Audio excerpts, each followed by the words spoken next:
Iniciamos então com o recurso de apelação, que é um recurso ordinário, de característica ampla, na onde não cabe o recurso em sentido estrito de uma decisão dada pelo juiz singular. Você pode rever ou impugnar uma decisão dada por esse juiz, devolvendo ao tribunal adquém o poder de revisar essa decisão. Inicialmente trataremos do cabimento da apelação.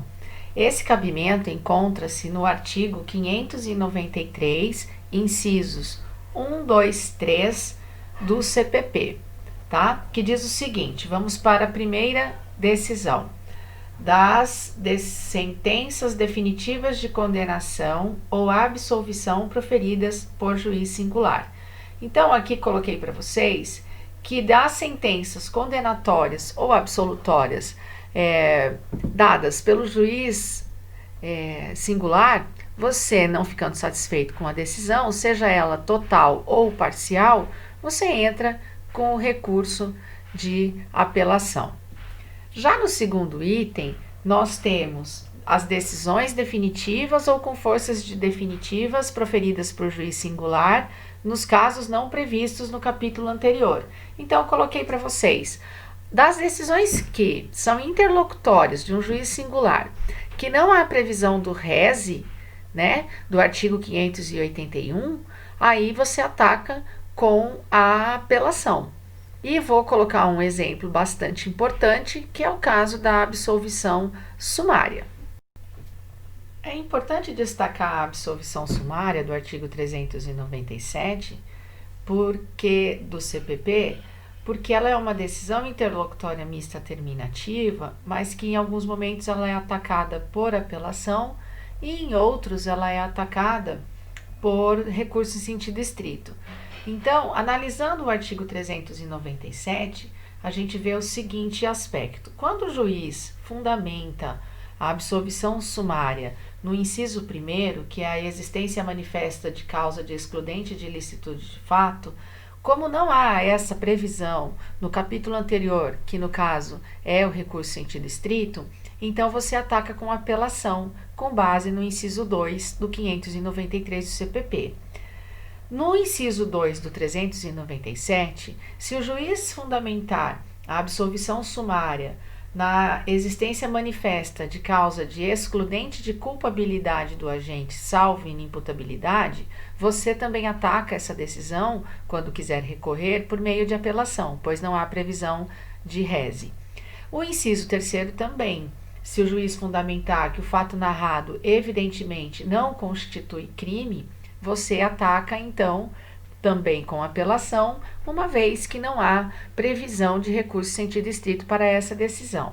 Porém, já no inciso 4 do artigo 397, se o juiz der a absolvição sumária, fundamentando a decisão pela extinção de punibilidade do agente, aqui neste caso, há previsão expressa no artigo 581 do CPP para recurso em sentido estrito. Agora voltamos para o artigo 593, inciso 3º, que trata das decisões do Tribunal do Júri. E aqui também colocarei o artigo de forma separada para a gente fazer algumas ponderações.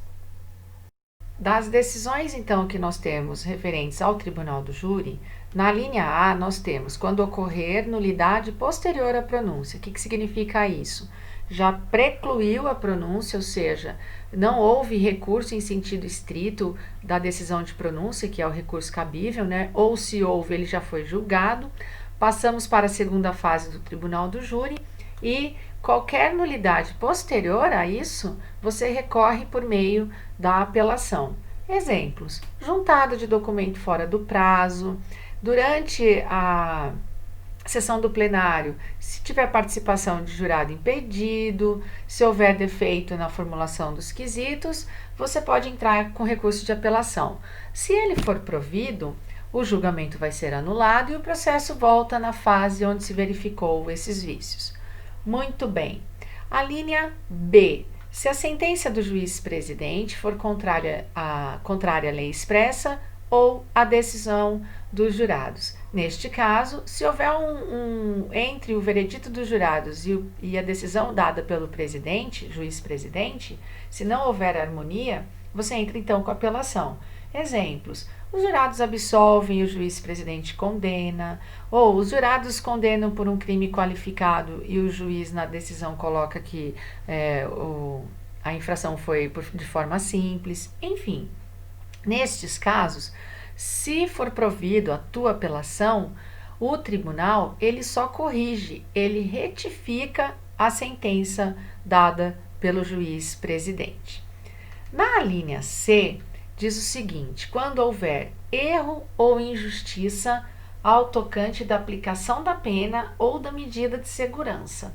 Então, aqui, imaginem vocês, quando há uma desproporcionalidade na aplicação da pena ou na medida de segurança por parte do juiz presidente. Se por um acaso a apelação for provida, o tribunal deverá também retificar essa aplicação de pena ou medida de segurança. Isso tudo que eu falei, tanto no inciso B como no inciso C, estão lá nos parágrafos 1º e 2º do artigo 593 do CPP. Já aqui na linha D, que é a talvez mais polêmica das alíneas, nós temos: quando a decisão dos jurados for manifestadamente contrária às provas dos autos. Neste caso, a decisão dada dissocia totalmente das provas que estão nos autos. Se você entrar com uma apelação com base na linha D, você, se for provido o teu recurso, o tribunal então vai dar o provimento de que o réu tenha novo julgamento. É importante dizer aqui que o parágrafo 3º, ao seu final, diz que, caso seja admitido novo julgamento, não se admite, porém, pelo mesmo motivo, uma segunda apelação. Essa linha é polêmica, há divergências de correntes e de posições, tanto no STJ como no STF, a respeito. É somente da decisão condenatória ou cabe também na decisão absolutória? Mas deixaremos isso para ser discutido num outro momento. Passamos agora, então, para a questão dos prazos na apelação. Lembrando que a apelação ela é composta por duas peças, a peça de interposição e a peça de razões e contrarrazões. Muito bem. Para a interposição, o artigo 593 do CPP traz o seguinte prazo, que é a regra geral da apelação no processo penal, são 5 dias. Lembrando que, se houver assistente de acusação não habilitado, segundo o artigo 598 do CPP, no parágrafo único, o prazo para ele entrar com a apelação é de 15 dias e começa a correr quando termina o prazo do Ministério Público. E aqui faço um parêntese dizendo que, se ele tiver habilitado, neste caso, ele tem o mesmo prazo do Ministério Público, que seria de 5 dias. Muito bem. E as razões e as contrarrazões? O prazo é de 8 dias, está lá no artigo 600 do CPP, né? Que primeiro o apelante e depois dele o apelado terão o prazo de 8 dias para oferecer as razões. E aqui esse artigo traz as exceções. No caso de processos de contravenções, o prazo é de 3 dias. Para o assistente do Ministério Público, quando o Ministério Público apelou, interpôs, se ele quiser propor as razões, ele tem prazo de 3 dias. E o Ministério Público nas ações penais privadas tem o prazo de 3 dias para ele se manifestar, caso ele tenha interesse. Muito bem, o que é importante vocês prestarem bastante atenção? O prazo de interposição da apelação é igual ao prazo de interposição do rese. Porém, razões e contrarrazões, nós temos essa diferença. Enquanto que o rese são 2 dias, aqui na apelação nós temos 8 dias como regra geral. E quanto à forma? Quanto à forma, a apelação ela pode ser feita por meio de petição ou termos nos autos. Lembrando que petição ou termos nos autos para o CPP, uma vez que a Lei 9.099 só prevê a forma escrita, porque lá a apelação ela é peça única, as razões já estão junto com a interposição. Elas podem também ser processadas nos próprios autos, e aí elas paralisam o processo. Aonde que está isso? No artigo 583, ou também elas subirão por translado, que está lá, por exceção, no artigo 601 do CPP. Caso o recurso suba, então, por instrumento, aplica-se o disposto no artigo 587, também do CPP. Para finalizar, então, a apelação, traremos agora os efeitos.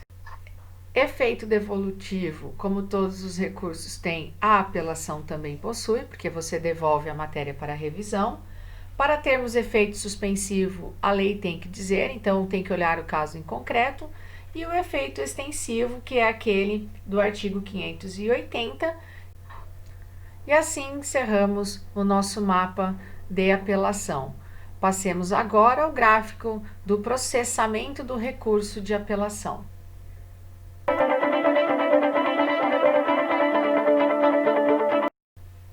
Então, para finalizar, de acordo com tudo que vimos no mapa mental, vamos ao nosso processamento.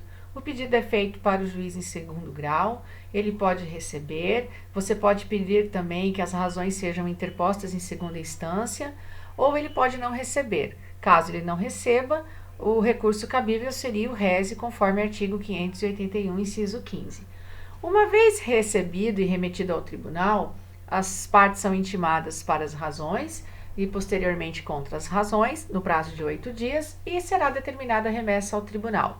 É passado para o Procurador da Justiça, relator, caso haja infração com reclusão para o revisor, e o julgamento, nessa ordem: intimação, pregão, relatório, confirmação do revisor, se houver, sustentação oral pelas partes, né? Normalmente, em regra, são 10 minutos, mas em caso de preclusão são 15, votação e o resultado do julgamento com a publicação do acórdão.